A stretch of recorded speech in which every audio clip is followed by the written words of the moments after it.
सतगुरु की साजी नवाजी प्यारी साध संगत जी, परम प्यार से बोलिए धन्यकार जी।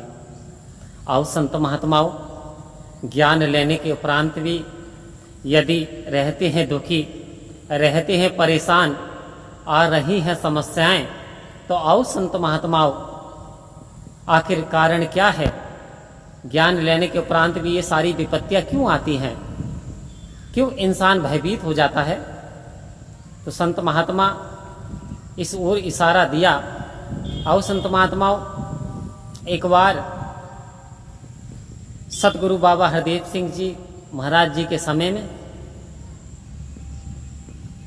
5 महात्मा उनके पास आए और बोले, सतगुरु हमारा अब किसी काम में मन नहीं लगता, कोई काम करने को दिल नहीं करता, बस कुछ अच्छा ही नहीं लगता, सारी संसार में ऐसा लगता है कि तकलीफ ही तकलीफ है।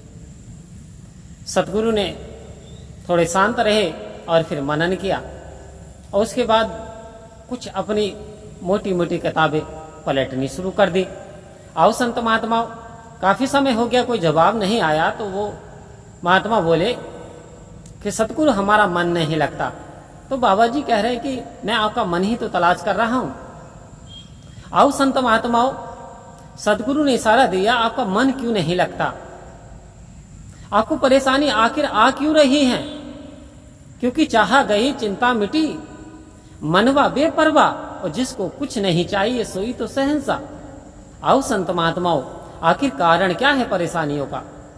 क्योंकि परेशानियों का कहीं ना कहीं 2 ही कारण होते हैं। एक कारण या तो हमारी मनचाही नहीं हो रही है, या फिर हम आर्थिक तंगी उठा रहे हैं, या फिर हम शारीरिक कष्ट से परेशान हैं, या फिर हम अंदरूनी बीमारियों से परेशान हैं। आओ संत महात्माओं, ऐसा किस कारण से हो रहा है? इधर सतगुरु अवतार वाणी में सहंसा अवतार सिंह जी महाराज ने बिल्कुल खुशहाल भरा जीवन का दावा कर दिया। आखिर क्यों ऐसा दावा किया गया? आओ संत महात्माओं, कह रहे यदि मेरा संत, मेरा अनुयायी 5 प्रण का पहरा देता है, 9 मायाओं की जानकारी रखता है और 10वें ब्रह्म को अंग संग निहारता है, तो वास्तव में वो संत, वो भक्त कभी परेशान रह ही नहीं सकता। आओ संत महात्माओं, आखिर दुख और सुख ये परेशानी है क्या? ये मन के 2 पहलू हैं। मन के अनुसार हमारे सारे काम बनते चले जाएं तो हमारा मन खुशहाल हो जाता है, खुशी अनुभव करता है, और मन के अनुरूप ना हो पाया हमारा कोई काम तो हमारा मन दुख का अनुभव करता है, कष्ट होने शुरू हो जाते हैं। तो कहते हैं कि मन के हारे हार है, मन के जीते जीत। आओ संत महात्माओं, ये मन की रफ्तार जो है हवा से भी ज्यादा, ये जो हवा चल रही है इससे भी ज्यादा तेज इस मन की रफ्तार है। आखिर ये मन कैसे कंट्रोल में हो? आखिर कैसे हमारे जीवन में खुशहाली आए? तो आओ संत महात्माओं, सबसे पहले सदगुरु ने इशारा दिया कि एक आपको चरना अमृत प्रदान कर दिया, दूसरा सिमरन दे दिया, ये ब्रह्म ज्ञान निरंकार दे दिया आपको। आओ संत महात्माओं, साध संगत दे दी, सेवा दे दे।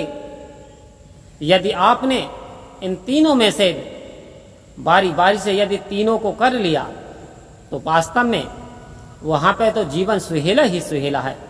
आओ संत महात्माओं, यदि सिमरन भी करते हैं और सिमरन ध्यान लगा करके करते हैं, निरंकार को समक्ष मान करके करते हैं, तो आओ संत महात्माओं, परेशानी आ सकती है, ऐसा नहीं है कि परेशानी नहीं आएंगी।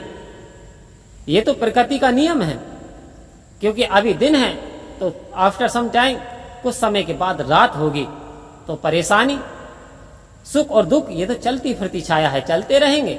लेकिन आओ संत महात्माओं, यदि परेशान हो तो सिमरन लगातार ध्यान लगा करके कि तू ही निरंकार, मैं तेरी शरणा, मैनू बख्श लो। ध्यान निरंकार में हो आपका, सारी वस्तुओं से हट जाए। हे सच्चे पातशाह, अब मैं तेरी शरण में आ गया हूं, अब मुझ पे कृपा कर दे, मेरी गलती, मेरे पापों, मेरे अपराधों को बख्श दे, क्षमा कर दे। तू तो शहंशाह का शहंशाह है कि करन करावन हार, तू सब कुछ तेरे पास, अंग संग तुझको देख के दास करे अरदास। आओ संत महात्माओं, अंग संग जैसे बात आए, अंग संग निहारें, अरदास करें, विनती करें, तो वास्तव में ये बड़ा दया का सागर है। ये अपने संतों भक्तों की हर वक्त हर समय रक्षा करता है, उनकी सुनता है, लेकिन वो बात हमारी पूरी नहीं होती जो हमारे लिए खुशहाल यानी अच्छी नहीं होती, लाभदायक नहीं होती, तो वो बात हमारी पूरी होने वाली नहीं है। आओ संत महात्माओं, तो सतगुरु कृपा करे, सारे गम परेशानी हमारी दूर जब हो जाती हैं, जब हम इस ब्रह्म को जान करके और इसको अपने आप को इसके हवाले कर देते हैं, सेवा सत्संग सिमरन और चरना अमृत का प्रयोग करते हैं, चरना अमृत का छिड़काव घर पर करते हैं और डेली उसका सेवन करते हैं, तो जो हमारी परेशानियां हैं वो दूर होती चली जाएंगी। आओ संत महात्माओं, अपने जीवन में सेवा सत्संग सिमरन और चरना अमृत को तवज्जो दीजिए, महत्व दीजिए, आपकी परेशानी भी कट जाएंगी।